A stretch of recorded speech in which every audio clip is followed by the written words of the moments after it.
Le 666, la marque de la bête, est déjà là. Partage ce message parce que ce message va changer ta façon de voir la vie à jamais. Quand on parle de 666, on s'attend à ce que ce soit un tatouage, une marque sur le corps, une marque sur le front. Mais que dit la Bible en vrai?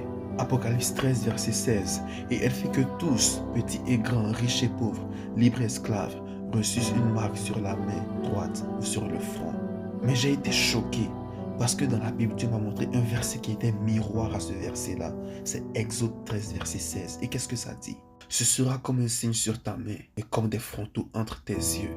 Est-ce que tu vois le parallélisme? Un signe sur la main, mais aussi entre les yeux. Satan ne fait que copier le système de Dieu. Et donc, si Dieu nous dit de lier sur nous des paroles, le 666 est aussi une parole. Le 666 est un enseignement. Et pourquoi la main droite? La main droite est le symbole de la capacité, sinon de l'action.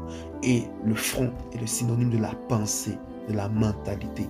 Le 666 est donc une mentalité imposée, une façon de vivre et d'agir qui est imposée. Voilà pourquoi la Bible a dit que l'antéchrist est déjà là. Et l'antéchrist vient imposer une marque.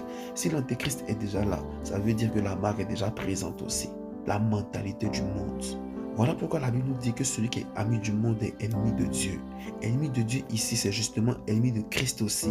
Et qui dit ennemi de Christ dit antéchrist. Je ne viens pas te faire beaucoup de théories pour te dire que la marque de la bête est d'abord ceci ou cela et ceci et cela.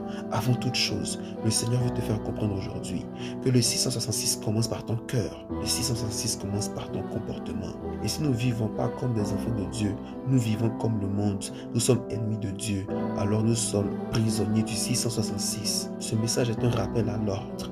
Le Seigneur attend de nous qu'on marche dans sa volonté. Il ne veut pas qu'on ait le 666, il veut qu'on ait sa parole, ses pensées, son comportement ancré en nous. Il veut que ses enseignements soient ce qui nous guide et non pas le système de mentalité que le monde veut nous imposer. Dieu veut que tu vives selon sa volonté, selon sa mentalité. Travaille à avoir la mentalité de Dieu au travers de la méditation de la parole et en donnant réellement ta vie à Jésus-Christ. Car c'est lorsque tu donnes ta vie à Jésus-Christ que tu as la capacité de pouvoir comprendre les pensées de Dieu par le Saint-Esprit qui te donnera. S'il te plaît, aujourd'hui, je t'invite à recevoir Jésus en tant que ton Seigneur et ton Sauveur. Partage ce message à quelqu'un qui en a besoin, car je crois que c'est une sonnette d'alarme. Le 666 est déjà là. La marque de la bête est déjà là. Médite ça.